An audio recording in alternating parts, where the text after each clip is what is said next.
పరిపూర్ణమైన హృదయము గలవారమై మనము ప్రభువుని ధ్యానించువారముగా, ప్రభువుకి అర్పించబడిన వారముగా మనం ఉన్నట్లయితే పరిశుద్ధాత్మ ఆశీర్వాదాలు, పరిశుద్ధాత్మ కృపను మనము పొందుకుంటాం. దేవునికి స్తోత్రం. హల్లెలూయా. పిల్లరా, మనం ఆయన పట్టణంలో ఉండాలి. ఈ పట్టణాలన్నీ అశాశ్వతమైనవి, ఈ పట్టణాలన్నీ స్థిరమైనవి. అర్థమైనా? ఈ పట్టణములన్నీ కూడా శిథిలమైపోయాయి.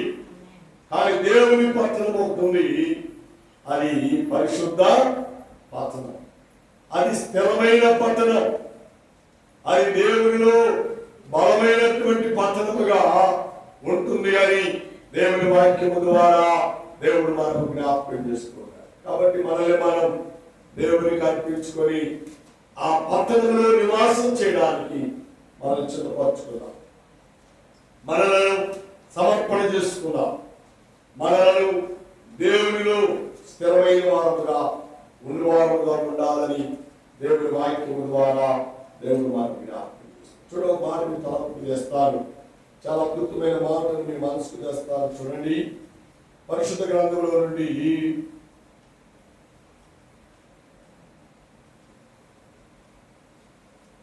యెషయా గ్రంథం 28వ అధ్యాయం, యెషయా గ్రంథం 28వ అధ్యాయం 15వ వచనం చూడండి. చాలా అద్భుతమైన మాటను దేవుడు తెలియచేస్తూ మనతో మాట్లాడుతూ ఉంటాడు. 28:15 మేము 16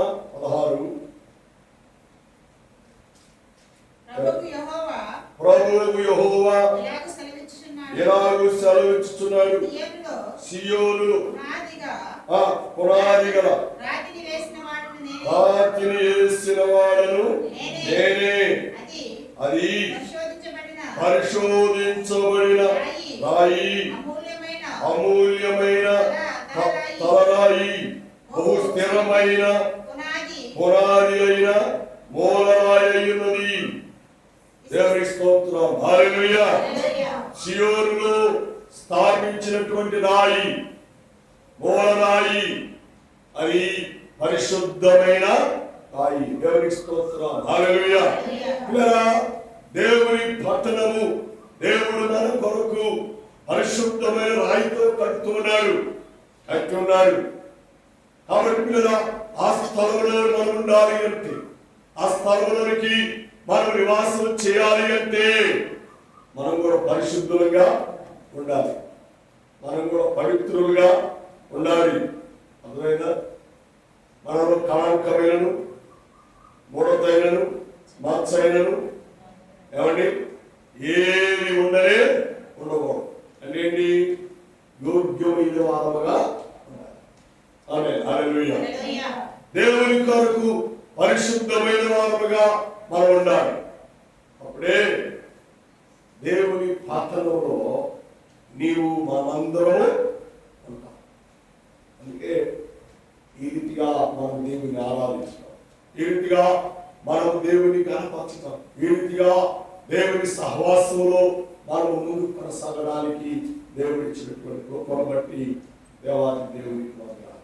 పిల్లరా, ఆ పట్టణంలో మనం ఉండాలి అంటే సియోనులో పునాది రాయి వేసిన వాడు ఆయనే.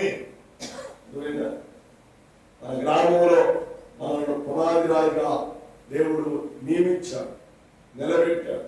మనమందరం కూడా దేవుని పట్టణం కొరకు ఒక మంచి విశ్వాసముగా, మంచి ఆత్మీయ బిడ్డలుగా మనం ఉండాలని పరిశుద్ధాత్మ దేవుడు కోరుకుంటున్నాడు. పరిశుద్ధాత్మ దేవుడు ఇష్టపడుతున్నాడు అని దేవుని వాక్యం ద్వారా దేవుడు మనకు జ్ఞాపకం చేస్తున్నాడు. దేవునికి స్తోత్రం. హల్లెలూయా. చూడమని ఇంకో వారికి తలంపు చేస్తాను, చదివి సహాయం చేయండి. దైవ గ్రంథంలో నుండి యెషయా గ్రంథం 14వ అధ్యాయం 32వ వచనం. 14-32వ వచనంలో చాలా శ్రేష్టమైన మాటలు దేవుడు జ్ఞాపకం చేస్తూ మాట్లాడుతున్నాడు. యెషయా గ్రంథం 14వ అధ్యాయం 32వ వచనంలో జనముల నూతన క్రియ ఇవ్వవలసిన యెహోవా సియోనును స్థాపించి ఉన్నాడు. ఆయన జనములలో శ్రమనొందిన వారు దానిని ఆశ్రయించి దేవునికి స్తోత్రం. హల్లెలూయా. దేవుడు మన కొరకు సియోనును స్థాపించాడు. ఉన్నతమైన పట్టణం, పరిశుద్ధమైన పట్టణం. దానిలో ఎవరుంటారు అంటే దేవుని పిల్లలు ఉంటారు, దేవుని కుమారుడు, దేవుని కుమార్తెలు ఉంటారు. ఎందుకు ఉంటారు అంటే వారు సియోను పట్టణం కొరకు ఏర్పాటు చేయబడినటువంటి, నియమించబడినటువంటి దేవుని సొత్తైన ప్రజలు కూడా. దేవునికి స్తోత్రం. హల్లెలూయా. దానిలో నువ్వు ఉండాలి అంటే మనము భక్తి గలవారముగా ఉండాలి.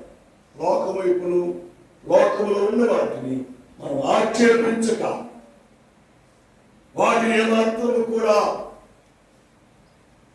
మనలోనికి, మన గృహంలోనికి రానివ్వకుండా దేవుని కొరకు మనము జీవించువారముగా ఉన్నట్లయితే, జీవించినట్లయితే మనం ఆ పట్టణంలో ఉంటాం.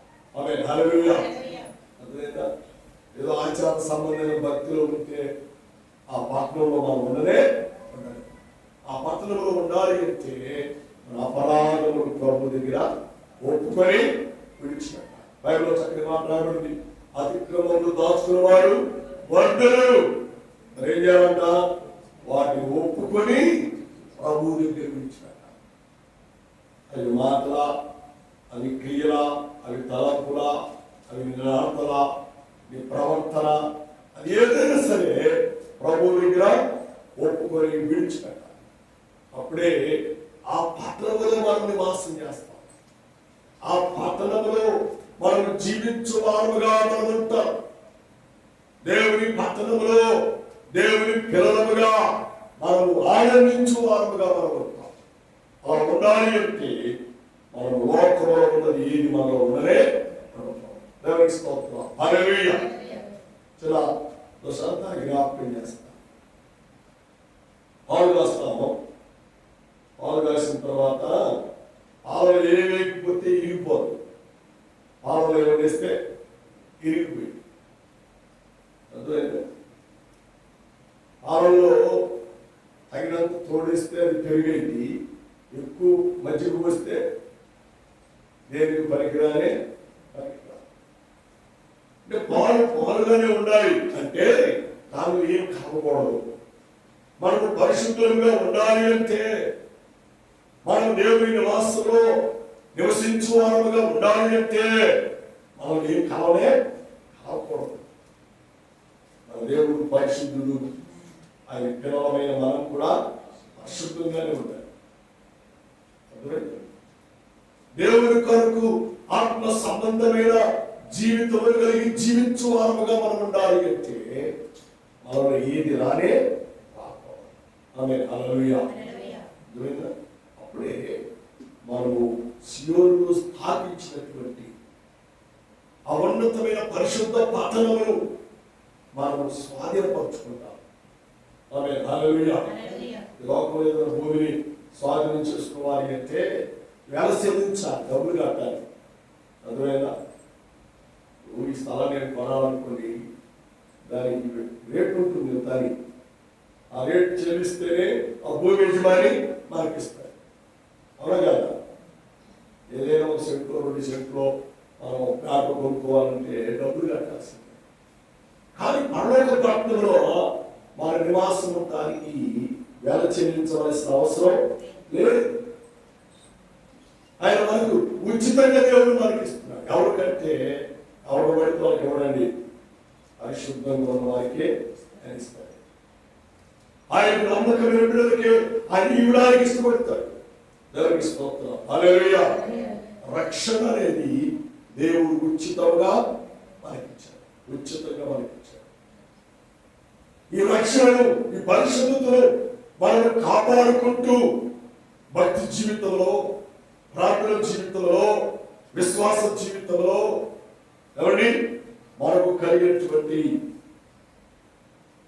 పరిశుద్ధతలో మనం యోగ్యమైన వారముగా ఉంటూ దేవుని సహవాసంలో మనం ముందుకు కొనసాగబడినట్లయితే ఆయన కృపను మనం పొందుకుంటాం, ఆయన పరిశుద్ధతను మనం పొందుకుంటాం, ఆయన ఆత్మీయ ఆశీర్వాదాలు మనం సంపాదించుకుంటాం. దేవునికి స్తోత్రం. హల్లెలూయా, హల్లెలూయా. అందుకనే యేసుక్రీస్తు వారు చక్కని సందర్భాన్ని జ్ఞాపకం చేశారు.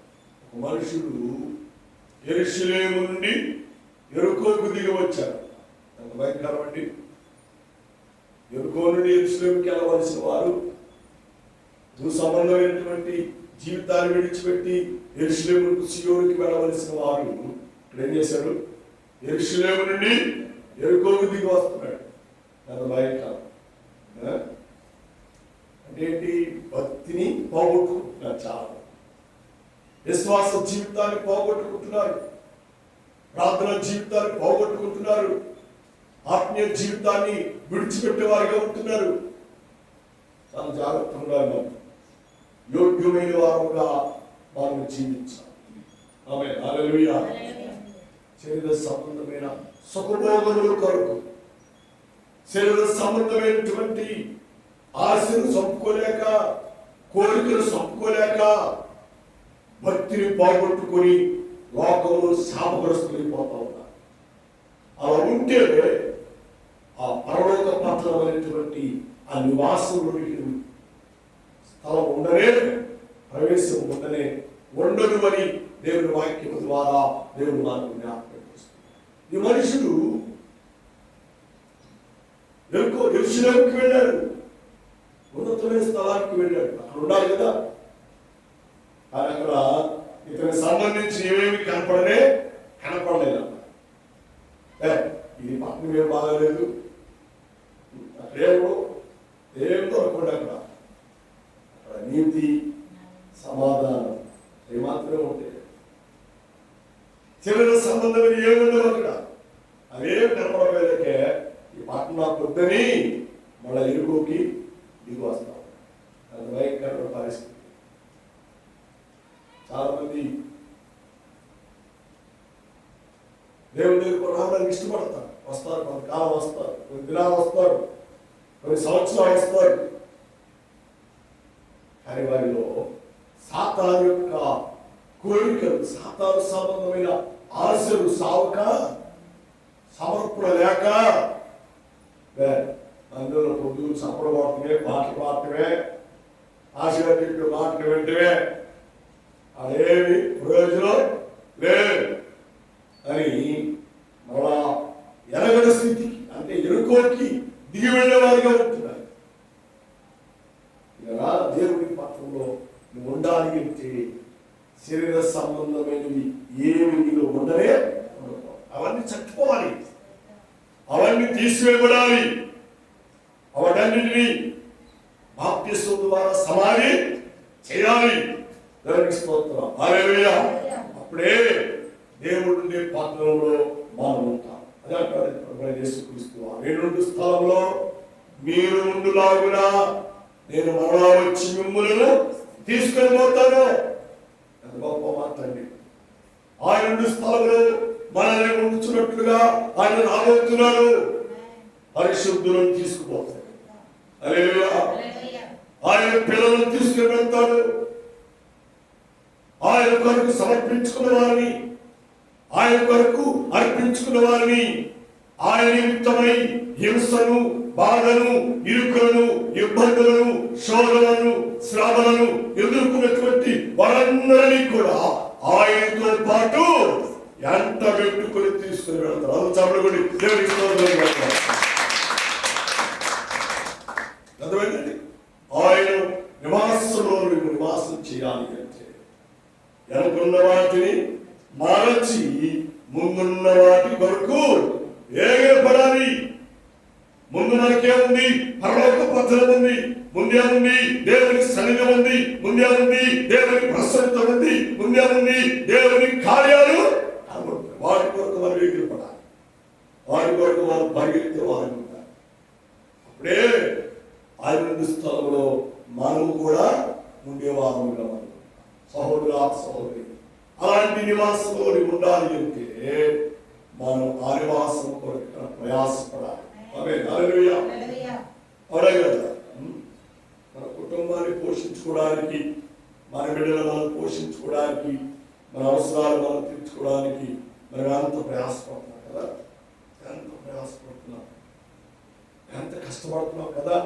ఎండనక వాననక ఎంతో శ్రమిస్తూ ఉన్నాం. చాలా మంది అయితే కొన్ని కిలోమీటర్లు ప్రయాణం చేసి పనులకు వెళ్తూ ఉన్నారు, కొన్ని కిలోమీటర్లు శ్రమ పడుతూ ఉన్నారు. ఎందుకు తెలుసా? వారి నివాసము నెమ్మదిగా ఉండాలి. ఉండాలి అంటే శరీర సంబంధమైనటువంటి డబ్బు ఉండాలి. డబ్బు ఉంటే అన్ని ఉన్నట్టే కదా. అది మనకు శరీర సంబంధముగా లోకానుసారముగా ఉండవలసిన అవసరాలు. దాని కొరకు ఎంత కష్టపడుతున్నాం, ఎంత ప్రయాసపడుతున్నాం. భర్త ఒక పక్క, భార్య ఒక పక్క, బిడ్డలు ఒక పక్క, ఎంత ప్రయాసపడుతుంది కదండి. మా బాబు ఈ ప్రయాస ఉండాలని కారణం, కానీ ఈ ప్రయాస కంటే కూడా స్థిరమైన నిత్యమైన ఆ నివాసం కొరకు ఇంకనూ మనం ప్రయాస. ఈ ప్రయాస డబ్బులతో కూడింది కాదండి. ఈ ప్రయాస వెల చెల్లించేది కాదండి.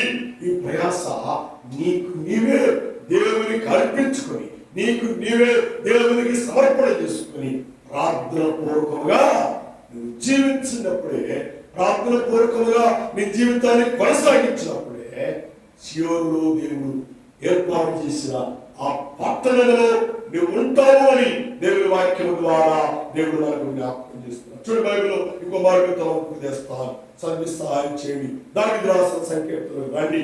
దావీదు రాసిన సంకీర్తన 115వ కీర్తన 22వ చదవండి. 115వ కీర్తన 22వ చరణంలో చాలా శ్రేష్టమైన సంగతులను దేవుడు మనకు జ్ఞాపకం చేస్తూ మాట్లాడుతున్నాడు. చాలా అద్భుతమైన మాటలు దేవుడు మనకు తెలియజేస్తున్నాడు. పిల్లలా, మనం దేవుని నివాసంలో ఉండాలి అంటే, దేవుని యొక్క పట్టణంలో మనం ఉండాలి అంటే, యెరూషలేము నుండి యెరికోకు దిగి వచ్చినటువంటి వ్యక్తిని పోలిన వారు కాకుండా యెరికో నుండి యెరూషలేముకి వెళ్ళే వారుగా మనం చిత్తపడిన వారుగా ఉండాలి. చదవండి దయచేసి 115వ కీర్తన 22వ చరణం. 115వ కీర్తన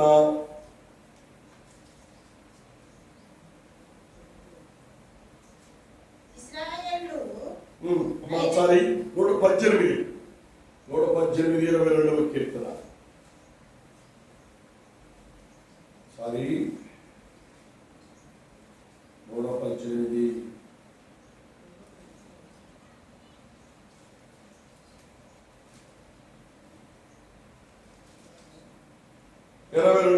ఇల్లు కట్టువారు నిషేధించిన రాయి, మూలకు తలరాయి ఆయను.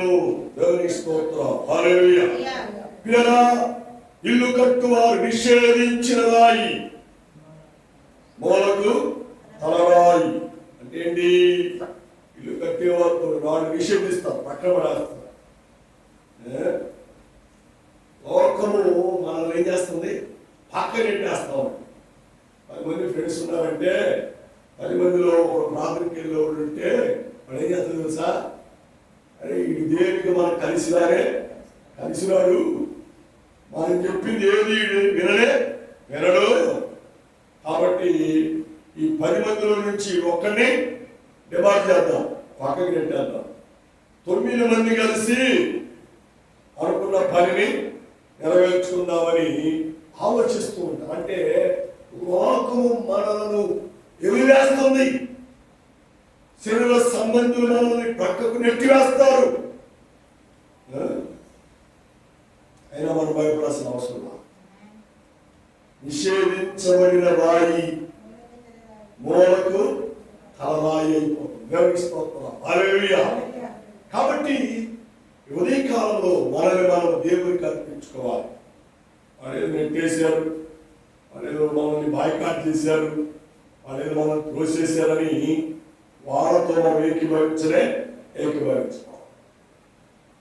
లోకం మనల్ని నెట్టివేసినా, లోకం మనల్ని త్రోసివేసినా దేవుడు మాత్రం మనల్ని ఏం చేస్తాడు? హక్కున చేర్చుకుంటాడు. ఆయన పట్టణంలో ఉన్నట్టుగా ఆయన మనలను ఏర్పరచుకుంటాడు. అందుకు చదవబడి దేవుని స్తోత్రం చేస్తాడు.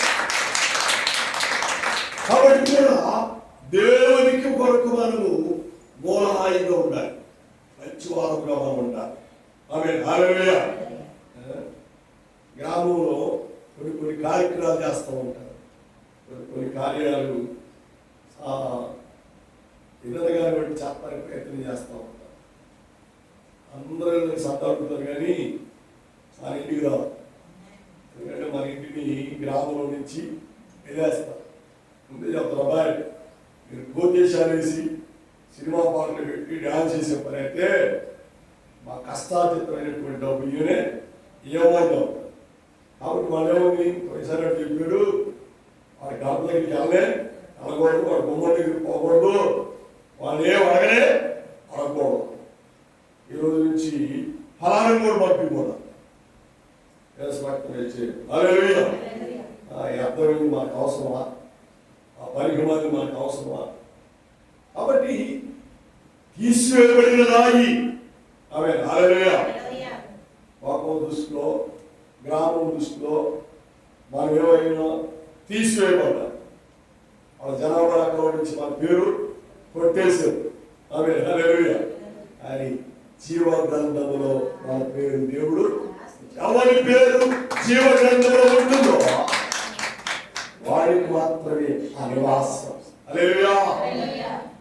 తీసివేయబడిన రాయి తనకు మూలరాయి.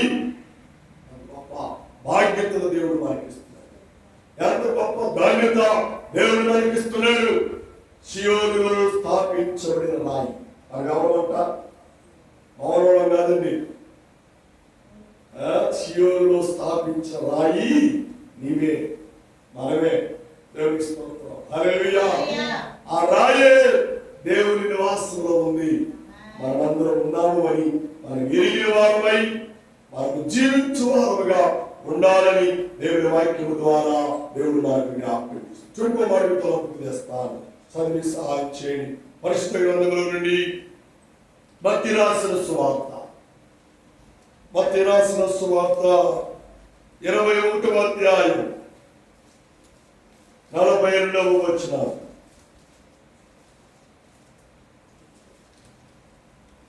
మత్తయి రాసిన సువార్త 21వ అధ్యాయం 42వ వచనం. మరియు యేసు వారిని చూచి ఇల్లు కట్టువారు నిషేధించిన రాయి అది మూలకు తలరాయి ఆయను, ఇది ప్రభువు వలనే కలిగెను. ఆమేన్, హల్లెలూయా. చూచారా, ఇది ప్రభువు వలనే కలిగెను. ఇది నిషేధించబడిన రాయి. హల్లెలూయా. లోకస్తులు ఎన్ని ఏమనుకున్నా మనం భయపడాల్సిన అవసరం లేదు.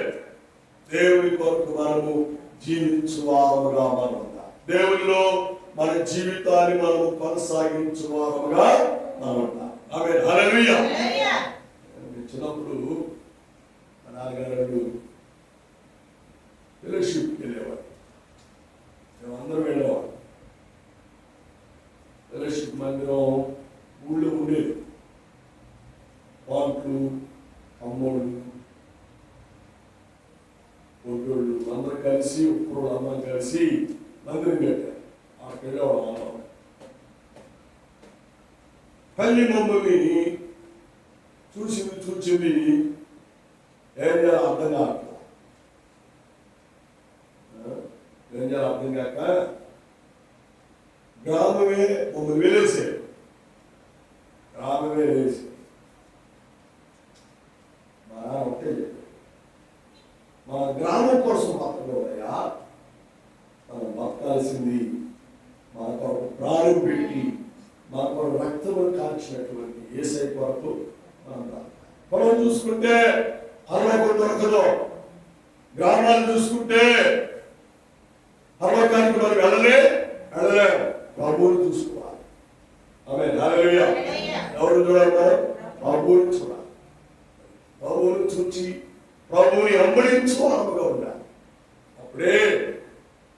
కొరకు మూలరాయిగా దేవుడు మనల్ని ఏర్పాటు చేస్తాడు.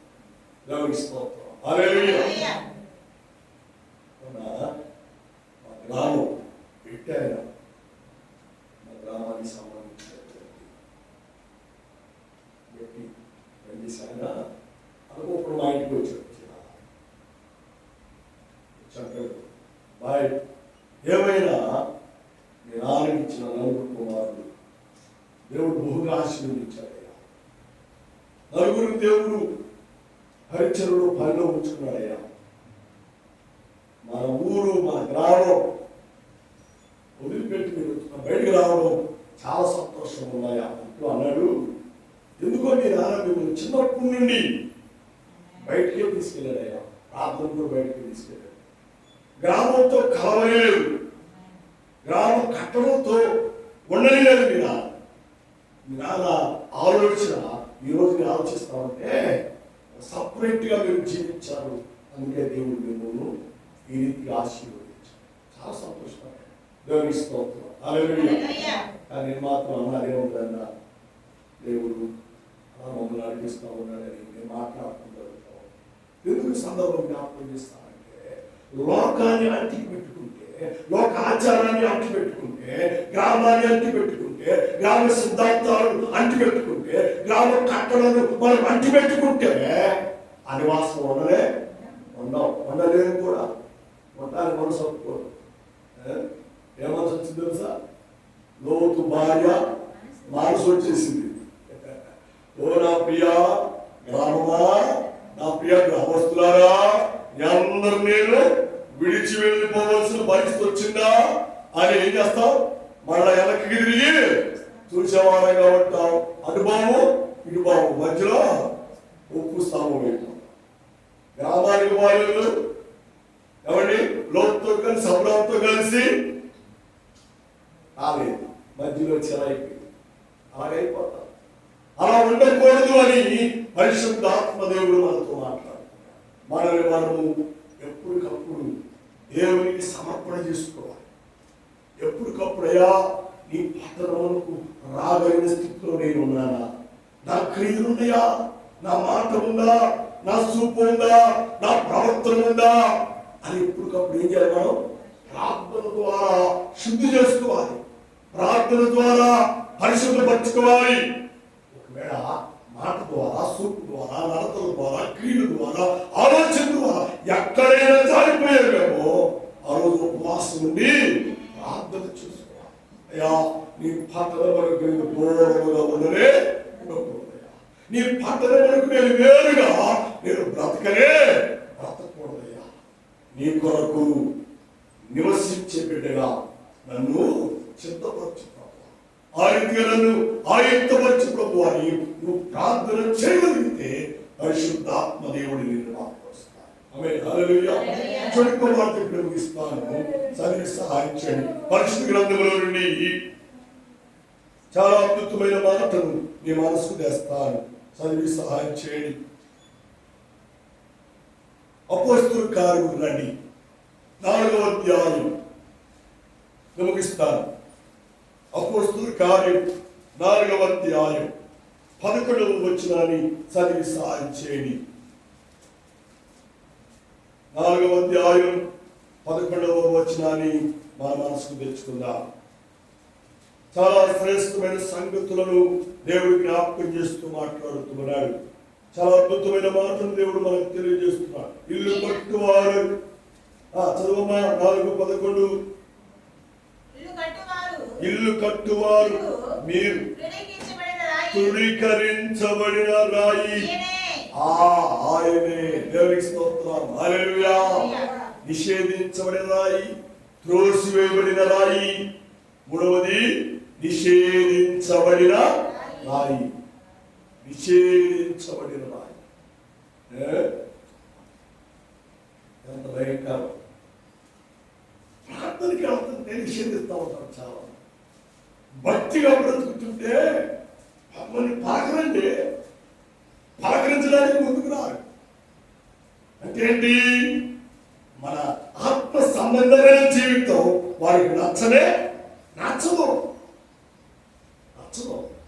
మనం ఏం చేస్తారు ఆ సమయంలో తునీకరిస్తారు, నిషేధిస్తారు. ఎంత భయంకరం కదా. కానీ లోకము నిన్ను ఏమన్నా, లోకం నీ గురించి ఏమనుకున్నా డోంట్ కేర్, భయపడవలసిన ఆడేంటే సర్వమును సృష్టించిన సృష్టికర్త దేవుడు మనతో ఉన్నాడు. మన చదువుడు ఏమండి, ఇదంతా ఆడకపోతే ఇది మాట్లాడేదంతా మాట్లాడబోతా.